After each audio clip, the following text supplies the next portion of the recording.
Hi everyone, it's Judy. Welcome back to Rose Lane. Okay, so this is my second video for Sunday. The one that went up earlier today was, of course, the flip through for the tall, thin journal.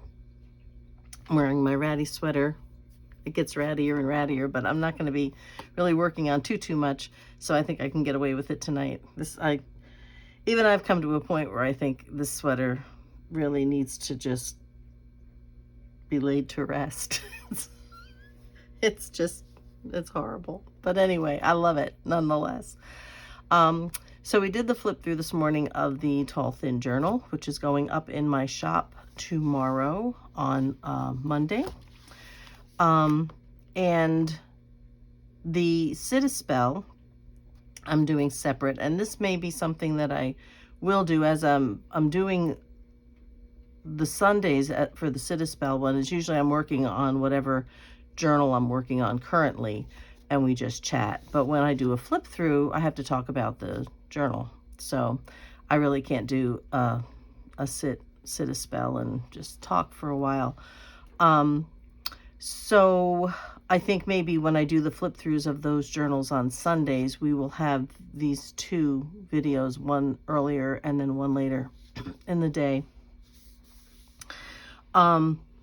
So I'm about to start another journal, and this time I'm stumped because I don't know which one I want. There's so many. I've had these papers probably now almost a couple of years. This is from Espresso Press Designs. It's called Prose and Pansies. It would just be a rather small journal. But I'm going to show you the papers, real quickly as I can. And then I'm just going to start fussy cutting probably this bigger one, because there's just a ton, but you'll see that. So let me just show you these real quickly. This one I had started to cut a while back. But I would like your input on what one do you think I should do. Can't guarantee that I'll not make up my mind otherwise, but so this is the Prose and Pansies one. So I'm just going to go through them quickly. I'm not going to comment too much, probably. This one I was thinking of doing with file folders like this. They're craft file folders, because I thought it looked really nice. And envelopes and stuff that would kind of match that. So we'll see. So that's these. Okay, and like I said, these have to be tea-dyed on the back. I hardly ever will print on the back for a couple of reasons. One of the reasons why I never did was it seems every time I put them back into the printer, they never line up. They're always off, and I have two printers and they're always off. So I just started not doing that for the most part, printing on the backs, unless it was something specific, something small. And I realized, eventually that I like that, because it allowed these pages to be used for writing. So there'd be at least half the pages would be available for writing and not just being decorated or being fancy, with a digital. So that is where I am with that. All of these pages for all of these kits, I'm going to show you 4 as quickly as I can, need to be tea-dyed. So I don't think any of them were printed on a cream colored paper, because sometimes I'll do that and not tea-dye. So this was some of the ephemera. So those were the pages, and I already cut some of the ephemera here. So there's some small cards and things you can use for pockets or whatever. I'm trying to get them apart. Here's some more pages.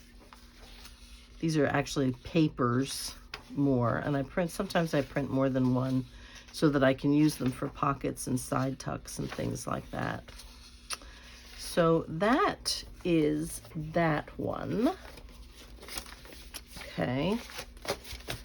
I'm not going to try to clip everything back together right now. I want to put this over here because this is my quote for tonight. And we'll just kind of put them here. I'll try not to take up too much time. This is absolutely huge. I have 2 kits here for My Porch Prints. Look at that. This is, I mean, it's more than 1 kit. You have to buy the ephemera and the, you know, whatever, but I think there was 3 downloads or something I had to get for this, but very reasonably priced, of course, and just beautiful. So this is her Summer Bees. I've already done a bee journal, which is kind of very golden and very vintagey. This is much lighter and, you know, springy and kind of whimsical. So we're going to go through these as quickly as I can with these. And this is probably the one, maybe, or the next one. I'll just, while we're talking, I'll just cut some ephemera. That's all I'm going to worry about doing, is just start cutting out some ephemera. So I printed a few of these pages because I usually like to do either 1 or 3 signatures in my journals, and the size of this is so big that I would be able to do 3 signatures, I would think. So I printed 3 of each of these. As you can see, they're sliding. Okay, and then these are papers that you can use as background pages or make tags or whatever it is. This may be upside down. I don't know. No, I don't think it is. So, come on now. Excuse me. I don't know if this is allergies or what it is. I think it is, but you know, I'll suffer with the allergies if I can have spring, so it's worth the price. So these are some envelopes and pockets, I believe, on these pages, I think is what she says they are. I'm hoping I'm not skipping anything. So like I said, this is absolutely, yeah, this is absolutely a huge kit. Here's some cards that actually go like that. Some pockets that go like that. This is one of those stackable pockets. You should just put one over the other. And some diagonal pockets there. And she usually will oftentimes do this. She'll show you a little example of how she intends for them to be used. It doesn't mean you have to use them that way, but, and then she's got some tabs here, just beautiful. And these are her pages. And some more, actually, no, it's not her pages. This was under her ephemera. So that would be like a smaller notebook or an insert or something you could put in. And then some more tags. I'll try to turn these this way. Can you see them all? I think you can see them all. I hope you can see them all. Yeah, okay, good. These are all portrait.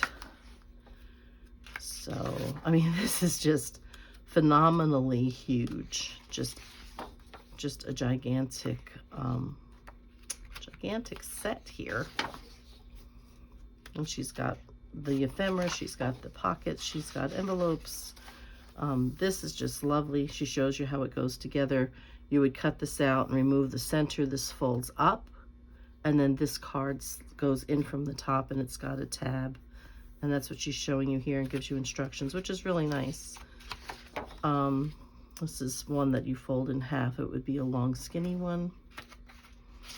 Some words, pockets with their tags here, postcards, more tiny little thingies. Some more of this. Tickets over here, some more stickers. Somewhere I guess she's got envelopes. Oh, they're back here. And she shows you put the envelopes sideways. She means you to put them sideways, and then you can put the tags into the envelopes. Or envelope pockets, I guess you would call them. There's something else here. Yep, there we go. More of those. Okay, a little coin envelope and small envelope and one of those little pinwheel type of envelopes. And now we're starting, this is her fussy cut pages with the bees. Now they're just falling over here because I've got something else on the side and they're just sliding down. So really, really lovely. I'm loving these with the books. Guys, me and my books and the lanterns, how pretty. Just stacks of paper and just so lovely. Lovely, lovely, lovely, lovely kit. Huge. I mean, just huge.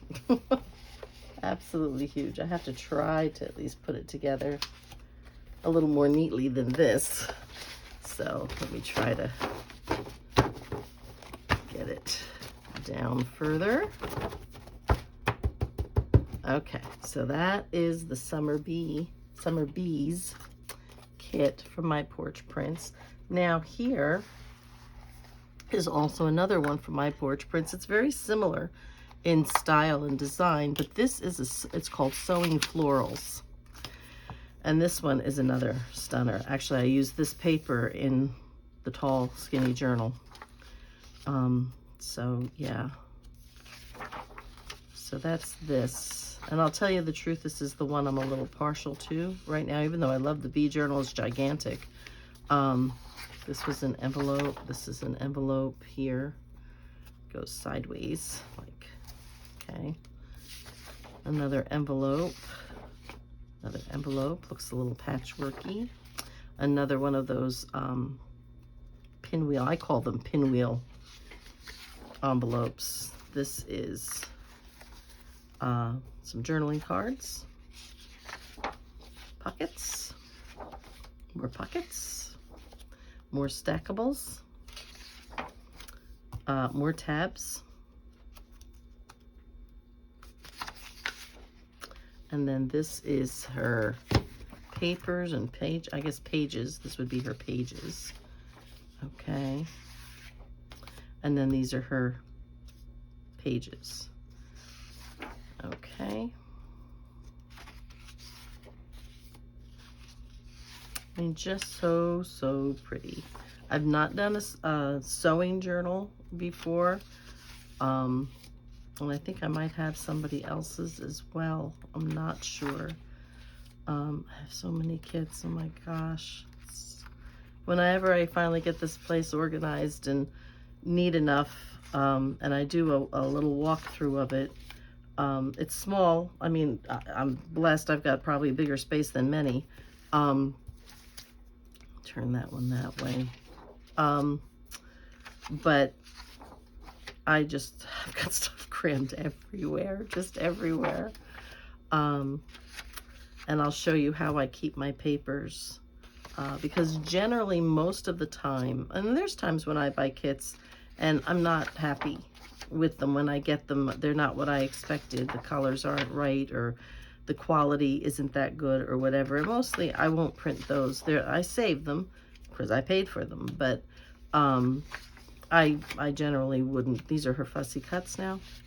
I probably wouldn't use them at any time in the future, but the ones that I really do like, I will print, because if I don't print them, I won't remember them. I won't remember I have them.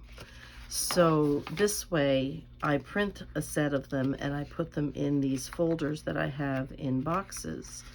And they're like banker's boxes, or honestly, I use copy paper boxes because I work in an office and have for years. So it's easy for me to get copy paper boxes. So there you go. That's that kit. So I store them in there in alphabetical order as far as, oh gosh, got them all flipped around. As far as the designer is concerned, the shop, the Etsy shop is concerned, I do that. I store them that way. And they're not necessarily in alphabetical order within their designers, you know, within the shop name, because, you know, I get new ones from people all the time, and I'm not going to redo the files just to put the kits in alphabetical order. If they're there by maker, I'm fine. By the designer, I'm fine with that. So, but that way I can go through and say, oh, look at that. That was very sticky. Took the top off. Good thing I'll be cutting that. All right, so this one is from an Etsy shop called Back to the Source, and it's called Vintage Roses. Now, I made it bigger. It prints very, very small, which might be nice. I don't usually go for the very, very small ones because they don't, to me, give you a lot of room to journal. But one day I may go back and do this. Do it, you know, the size that it prints. It prints like right in the middle of the page, and you have all that white space. I just made it bigger. And that's really all I did. I made it to fit on the pages. But it's really, really pretty. It's called, like I said, it's called Vintage Roses. It's from Back to the Source on Etsy. So that was another one. And this is another one that I thought I would possibly use with the brown, the craft. Possibly. I don't know. Am I putting these in upside down? No. Okay, there we go. My file folder wants to fall down now. So that was this one.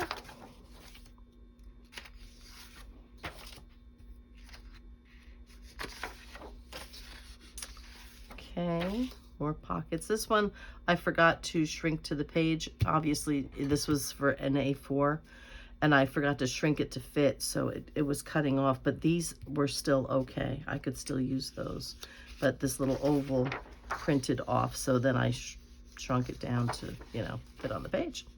But that's okay, still usable. And these I think were larger, and I made them smaller to make them into tags. And then these are small little bits that you can put in. Same thing here. Oh, that was the only one. She's got some of these like half tags. You can use them for side tucks or something like that, which is interesting. And then some more tags and pockets here.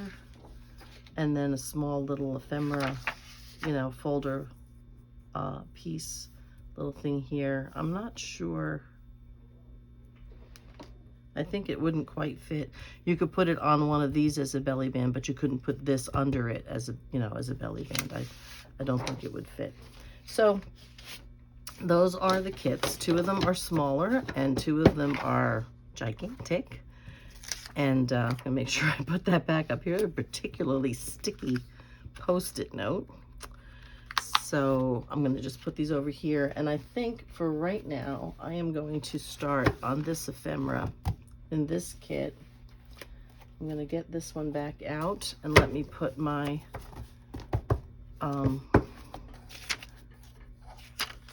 remember to use my pink ones because they don't seem to be as aggressive as the turquoise ones were. So I think I'll just keep that in mind. I started cutting these pages out, so I had cut off the edges. So they're not even. I have to turn them on their top end to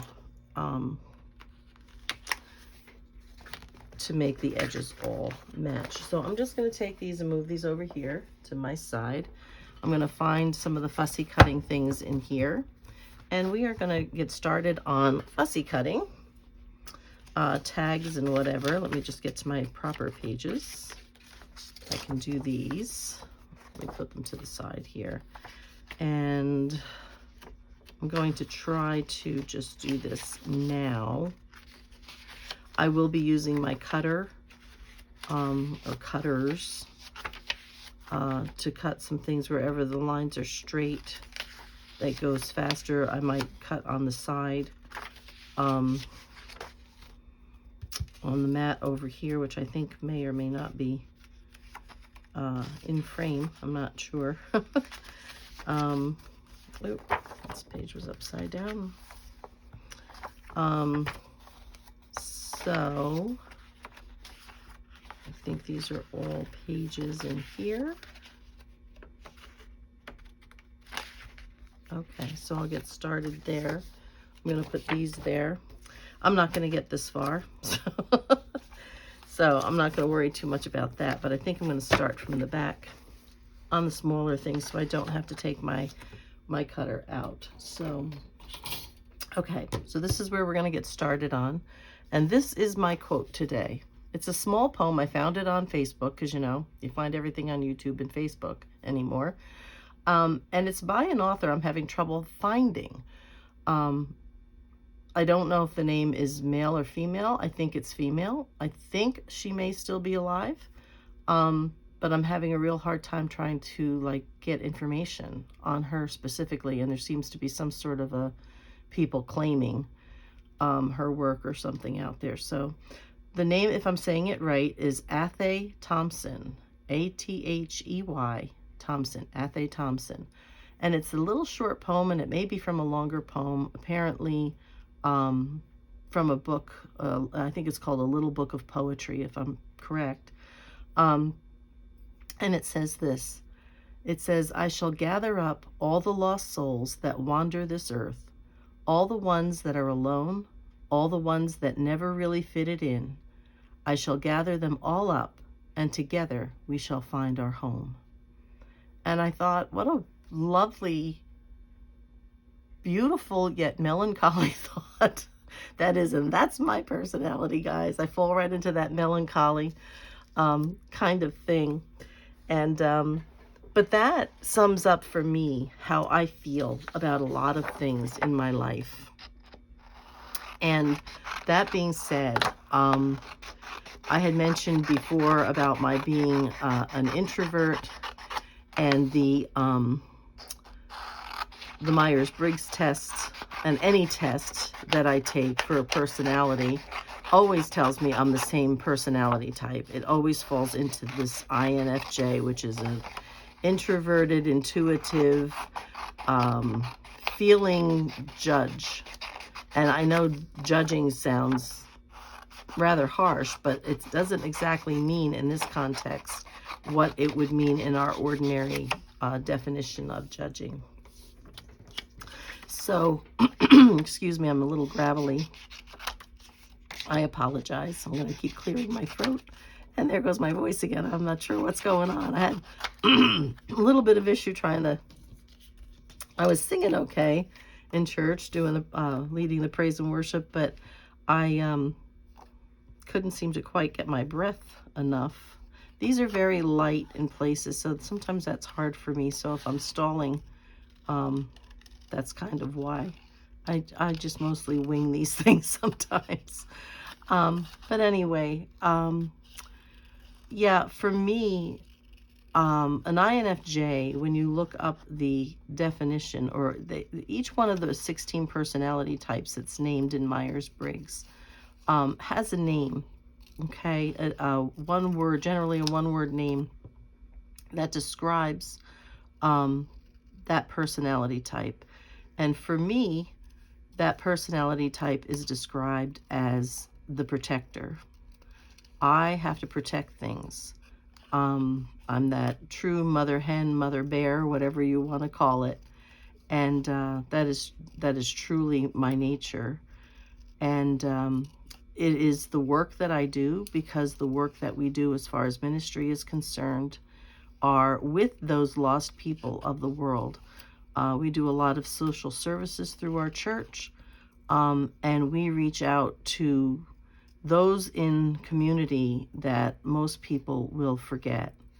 The homeless, the drug addicts and alcoholics, the prostitutes, the general in poverty people that sometimes, sadly, people will, when they see them on the street, they'll cross the street and walk away from them, which is heartbreaking to me.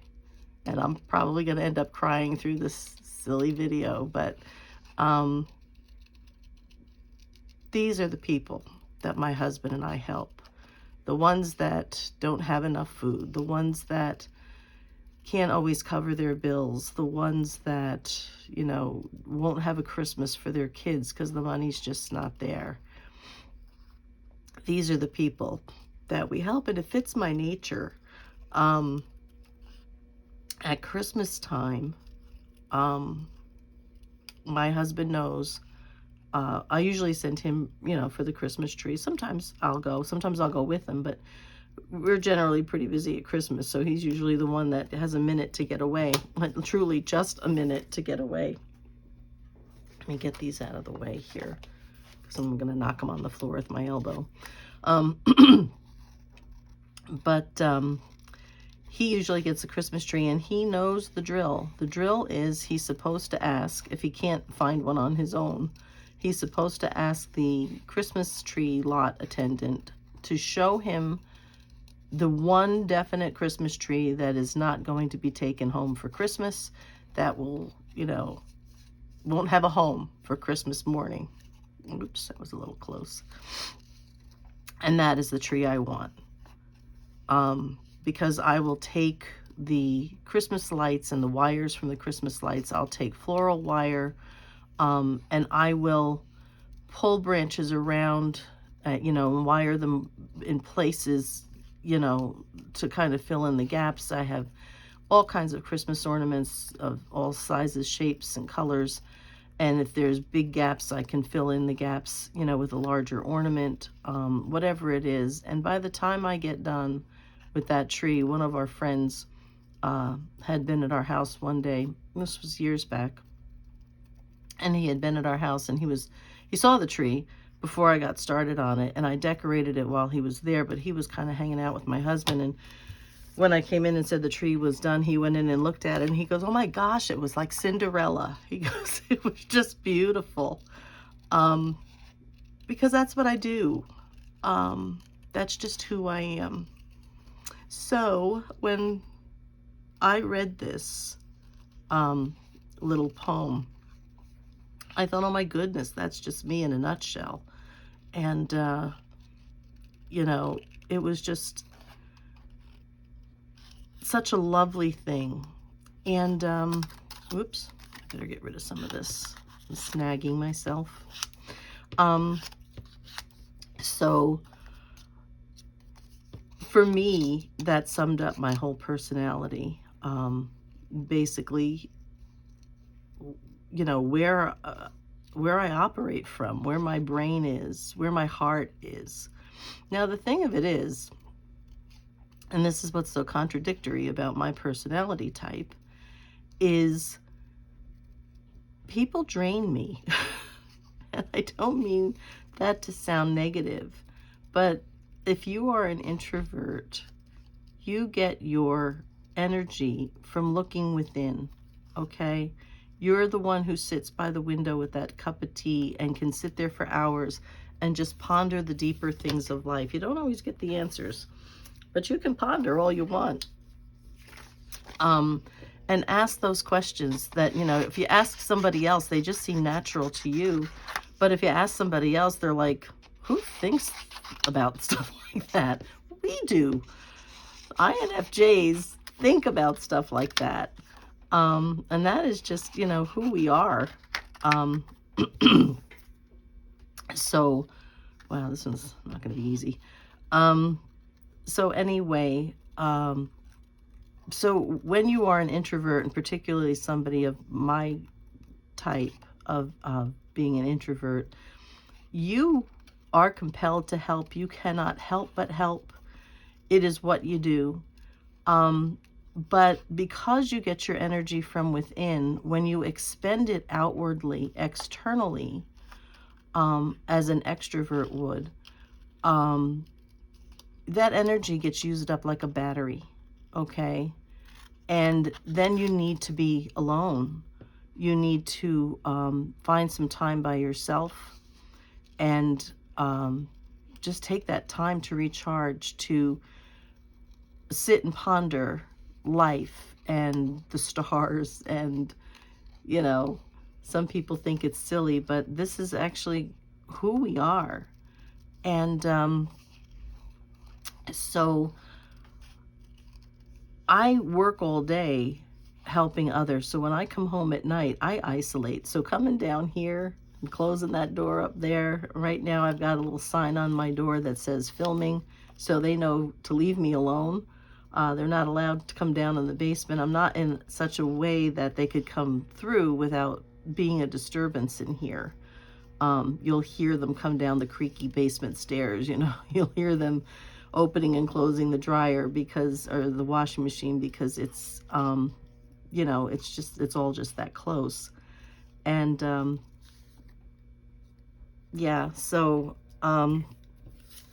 they know to just kind of back off for a little while until I'm done, and then I'll wander upstairs here. It's just a few stairs to get up to the basement door, and, you know, take the sign off, and then they're allowed to move freely in the basement again. I may still be down here, but they're not disturbing the filming of my videos. So, but this kind of thing is great. I used to read really voraciously. How did I do? Okay. I'm trying to, well, you know what? I'll leave it alone for now. I'm thinking I want to go down, but I may just leave it. I can always do it later if I want to. Can't undo it, but I can do it later if I feel the need. I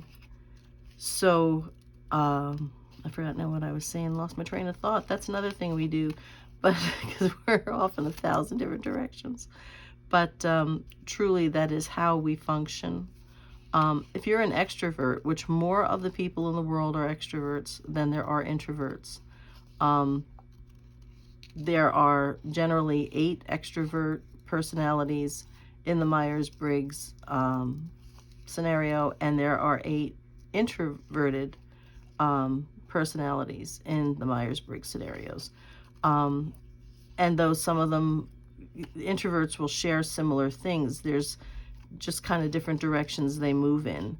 And the same for extroverts. Well, extroverts, which is my husband, I am big time introvert. He is big time extrovert. It's really weird. And we are just so different. It's amazing.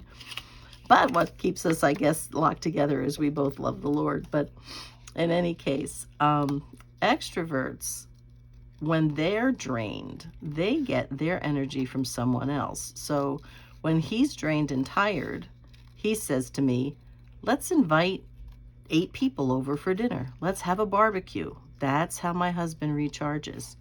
And if I'm not on the same place where I've been recharged, he says, and I'm needing recharging, and he says, let's invite 8 people over. And I look at him and I'm like, are you crazy? I can't do this. I can't do this. This is too much, you know. I need some time. I need my, you know, my downtime. I need to do my recharging, and I recharge in a totally different way.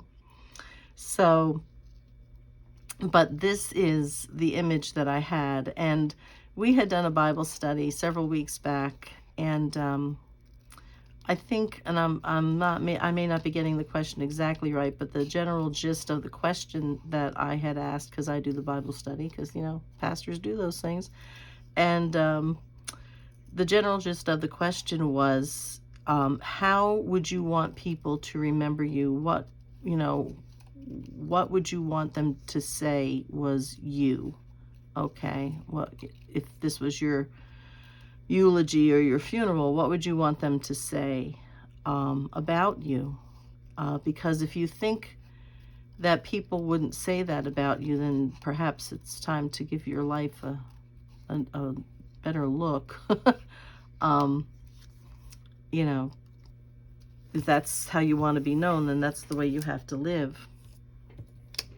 And when it got to me, I'm a very visual person, and like I had said, I like to write, and it's my goal, I hope, when I finally retire, I will have enough time to actually sit down. I've got more titles and character names than you can shake a stick at. It's amazing.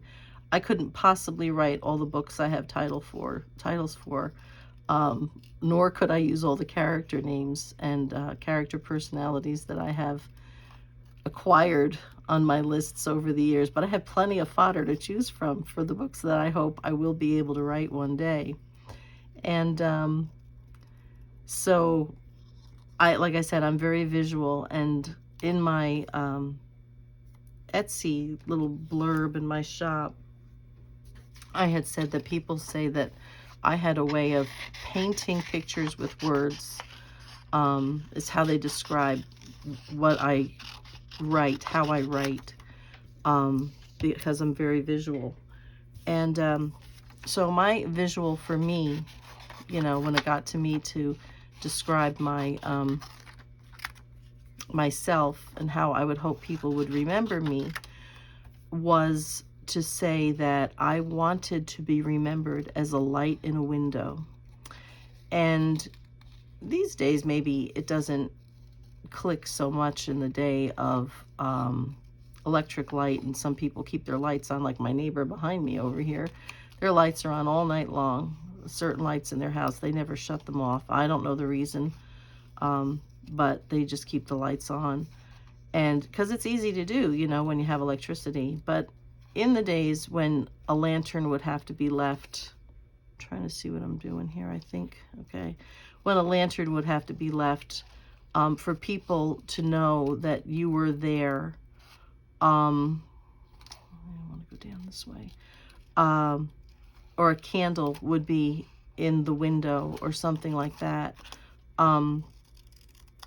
It was, you know, usually lights went out when the sun went down, and lights came, you know, you didn't do too much after the fact. Candles were expensive and fuel was expensive and whatever.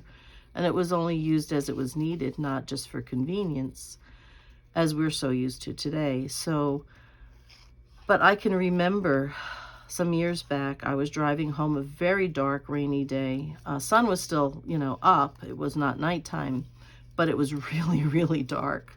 Thunder and lightning and, you know, really, really heavy clouds and pouring rain. And I'm driving home. And as I came down this one street, there was a house that was on the corner. And they had a light, a lamp, on a table inside their front window. It was a large, like picture window. And they had this lamp lit. And it gave such a glow. You couldn't help but look at it, you know, because it was so contrary to the scene that was, you know, happening around outside. And I instantly, you know, because here's my personality, I instantly felt this calm come over me. And this feeling of, oh, I was going in here, this feeling of protection and, you know, just like all my cares were lifted, all my burdens came off my shoulders. I didn't feel like I was fighting the storm, as it were. And I wasn't even in the house. But just in that brief second, as I drove past that house, that's the rush of feelings that I got. Not just thoughts in my head, but actual feeling, physical feeling that came from that. And I said, that is what I want people to be able to say about me. I would hope that I would live my life that way, that I would be a light in the window. So when the weary traveler, whoever that might be, comes along, and it's dark and it's cold and it's rainy and they're tired and the weight of the world is on their shoulders, that they will see me, that lamp, in the window, and know that they could come to it, know that they could enter in, and know that they will be comforted and cared for, so that the weight of the world, at least for a little while, can be lifted off their shoulders. So when I read this little poem, or part of this poem, doesn't rhyme, but still poetry, I guess. To me, I'm not a poet, even though I write poetry, but all my poetry has to rhyme. I don't understand the meters and the cadence, but I know what sounds good to me, so that's just me. But when I read this, and I thought, this is me, you know, this is me. This is how I want to be. I want to find all the, what does it say? All the lost souls that wander this earth, all the ones that are alone, all the ones that never really fitted in. I shall gather them all up, and together we shall find our home. And I thought, boy, does that give me stuff to think about. It really gives me stuff to think about. Because my mind will just go everywhere with that. I'm the one, I don't know, I'm sure I'm not unique to this. Somebody out there probably does it too. But when we're driving and I see, you know, a deer or an animal that's been hit on the side of the road, I pray for those little animals that the Lord will welcome them in. I believe heaven is full of animals. I don't think they don't not get to go, because quite honestly, there's probably a lot more animals that deserve to get in than people that I know. You know, God created them and they have feelings and they can love and they're more loyal than many, many people could be. And I just don't see heaven without them. I think that's okay. I'll leave that. So anyway, I'm just going to push these over here. I'll dump them later. So I pray for those animals. I pray in the cold and the wind and the snow for all the animals that are out there. I pray for the people who are homeless out there, because, you know, that's who we help. And God knows where they are. I don't, but He does. And they need our prayer. And I will always say, people will say, there's nothing else I can do but pray. There's nothing left for me to do but pray.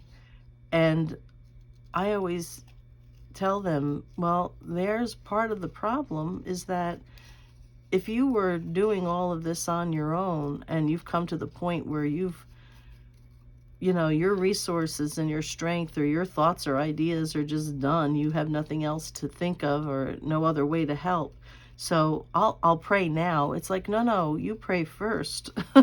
You pray first.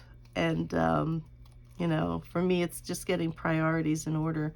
And I know that there may be some people out there who, you know, may watch my channel and they may not believe in any kind of God, or you know, for me, I'm a Christian, and obviously, you know, I'm a pastor of a church, and you know, but this is who I am.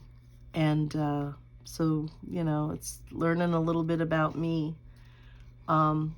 When I write my stories, and I told my husband, he goes, what would you want to achieve?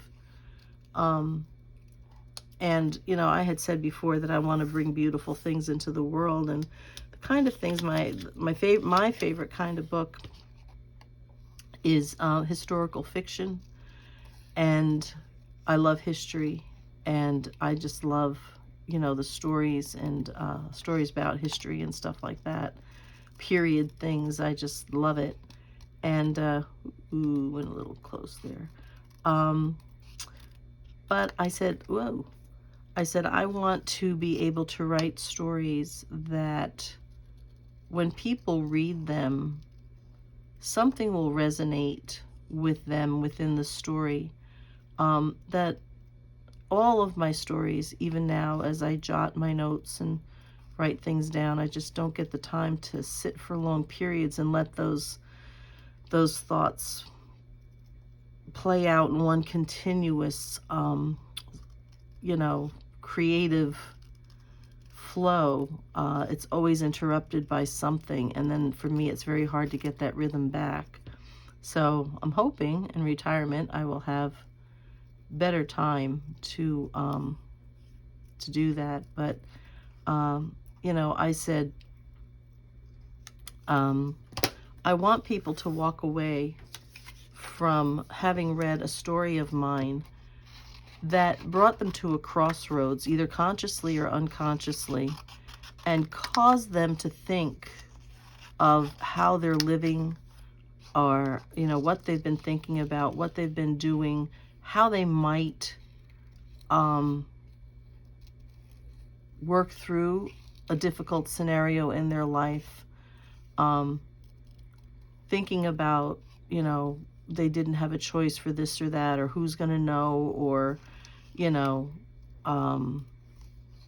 how difficult something might be to work through. And I would like some things said within my books that I hope to write one day, that people can walk away feeling enriched somehow, not just entertained by the story itself, but to actually have a course of, the course of their life perhaps changed to some degree because of something they heard, something they read, something that they'd never really thought about, but when they read it, they're like, wow, I can really connect with that. That makes sense to me. And they can apply it, the concept of whatever that might be, they can apply it to their lives, and it will literally alter the course of their lives. And I'm not saying, they're going to become, millionaires or movie stars or anything like that. But as we talked about in the last Sit-a-Spell, about just making the world beautiful, and remembering that the little things in life are really the big things in life. And, just kind of going from there with that, and understanding that even the little things, and this is another thing, we were in our Bible study again today, and I love these Bible studies because they cause people to think. It's not just a matter of, it's not Bible study, I'm sorry, Sunday school, that we do before our chapel service. And I'm trying to think now how it was phrased again, but how God has gifted you to bring people closer to Him. And I said, you don't have to be a big, singer, have a beautiful singing voice. You don't have to play a musical instrument. You might, and that may be how God has gifted you. You might be a good storyteller or an orator, or, maybe just, singing music that edifies the Lord, or, whatever that might be. I said, but it could be something very simple. And I talked about my brother-in-law, my husband's brother who lives with us. And I believe I had talked about the fact that he had had an accident when he was 14 and had a brain injury. And he actually died. He was in a coma for a month, and he died like 3 times, and they resuscitated him. And they told the family that he was not going to live. Well, he was living. He wasn't going to make it the night. Then he wasn't going to make it the weekend. And, he just kept, proving them wrong. And, then it was like, well, he'll always be a vegetable. He'll never be able to talk, write, or walk, or, do anything. He'll need, special care and all that. Well, he's a high functioning. If you talk to Chris, you would think that maybe he had had a stroke or something like that. But he's very high functioning. He drives a car. He can work. He can, hold down jobs and things like that. So he can do his own laundry. Sometimes I do have to tell him to lay off the soap a little bit, but that's fine.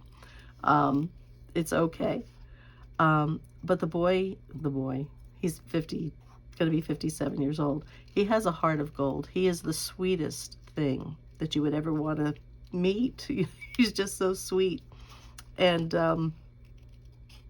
but anyway, I said to him, what about you, Chris, do you think the Lord could use? What is your gift, your personality, your thing that best describes you, or at least describes you well, that you think the Lord could use to bring other people in to the kingdom? And, he was giving me some other answers, and, kind of like going along with the example, because we were talking about Peter being a fisherman. And so he was kind of hanging on to that.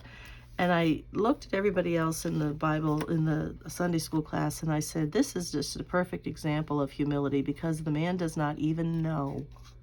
He does not even realize how he is gifted to draw people near. Chris has a great sense of humor. He tells jokes, what they call, I guess they call them dad jokes, corny jokes and things like that. But I'll tell you, he can make up his own in a heartbeat. And he just says and does funny things, and he just lightens the mood, and everybody just is crazy about Chris no matter where we go, because this is what he's like. And I said, and you draw people near to you because of that. I said, you know, people might look at you and say, how can you be faithful to a God who would let this happen to you? But you are faithful to him, and you do love the Lord, and you're happy for the life that you do have. And, you know, that is an amazing thing to people who don't know the Lord, and they don't understand. And when you're a witness like that, and you can laugh and you can joke and you can find joy in life when your circumstances have not been, to say the least, the best, you know, it's an amazing testimony, just an amazing testimony. And but he didn't even realize that this is something that the Lord can use. And everybody is hardwired in a way.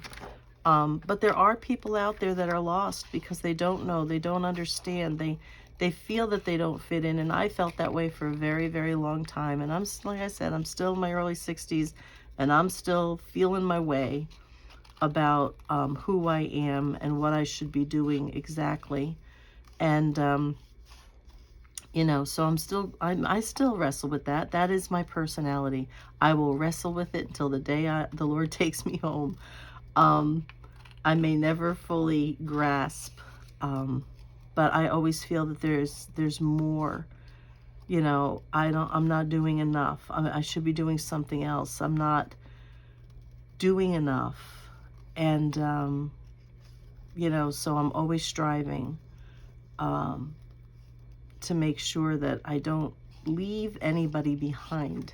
And that's what this is saying. Find those lost souls. The ones that are lonely. I shall gather them all up, and together we shall find our home. I had said, I think once before, in that letter that I have in my Etsy shop that I wrote to put in your journals, my own personal one is worded a little bit differently, but I ended up writing one that I could put up for sale because people were asking for copies of the one that I had, but it was for me, you know, for my stuff. And so I just reworded it a little bit similar but different.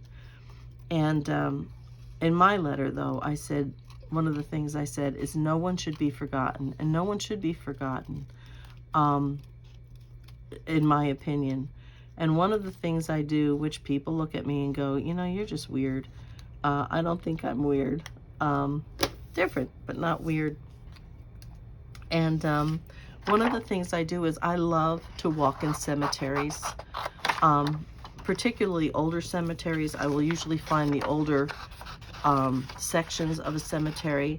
And the reason why is because when people pass, family will usually come and they'll visit, and on holidays or birthdays or whatever, they'll come and they'll put flowers or whatever on the graves. And of course they usually pay the cemeteries to, you know, groundskeep, weed whack, or you know, pick the weeds or whatever and mow around it and just maintain the site.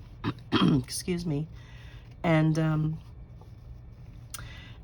usually, you know, people will come to visit. Like I said, they'll bring the flowers, and some people come often, some people come only on special times, or you know, or when they feel the need or whatever that might be. But as generations pass, those people are forgotten. And that's why I like to go to the older parts of the cemetery, because nobody comes anymore. And even their own descendants, but they may be, you know, 2 or 3 or 4 generations removed, or more, depending on how old the cemetery is, you know. And even though they're their own descendants, they just don't come because they didn't know them, and a lot of people don't know their family history, and a lot of people don't even really care to know their family history. And it hurts my soul to think that they were forgotten and left alone. So I go and I visit and I make up scenarios about them. People are always good in my scenarios, by the way. I could be standing over, the grave of a wife beater or something. I have no idea, but they're good. I'll always make them good in my scenario of them. And I'll read the dates on the tombstones. I'm pretty good with most history, at least national history here in this country. And I'm pretty good at knowing what was going on, at least nationally. Sometimes locally, because wherever I move to, I like to try to gather the local history as well, learn a little bit about that. And so I kind of put them in context of their time. And in my mind's eye, I give them, a form. I give them, a hair color and, what they might look like, and have a voice and, of in my head about a little bit, that sounds weird, about a little bit about what they might have sounded like. And, judging by their family, that sometimes their children are buried nearby, spouses or whatever it is. And I just kind of give them a story. And though I know I'm making it up, because I don't know who they are, I just try to remember them, or try to have them remembered in some capacity. So it's just one of those things I do because I don't think anyone should be forgotten, which is why I am so adamant about doing these journals. Maybe adamant's not the word, but and why I want to make sure that in my journals I don't decorate every page, but I leave room for people to write, because that's what it's really about. And like my letter says, in one day, perhaps one day, a long time down the road, I'm paraphrasing because I don't know my own words exactly word for word, but, a loved one may find this journal tucked away somewhere, and they'll read about you and your everyday life. Don't sell your everyday life short, because to somebody else, it's going to be fascinating, and they're going to get to know you 100 years removed. Because of what you wrote, because of what you left behind, because of what you said about yourself, where you've been, what you did, what the weather was like,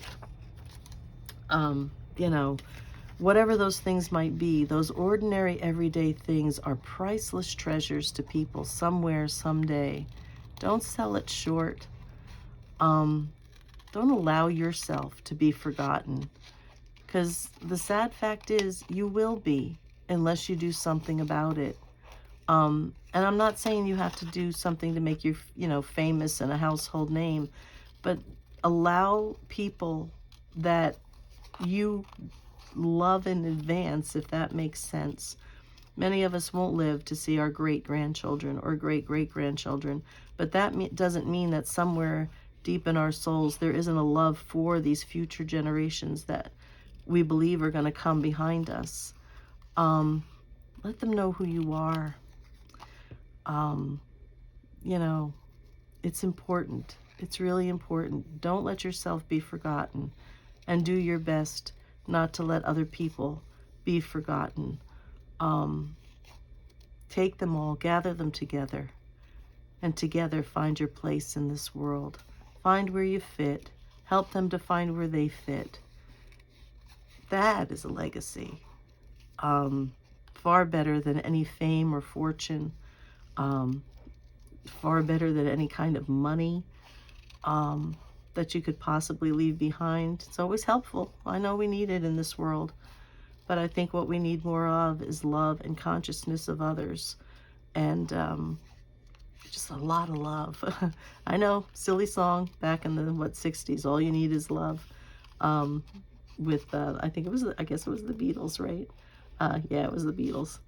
And it's true, because if you love, all other things just sort of fall into place, don't they?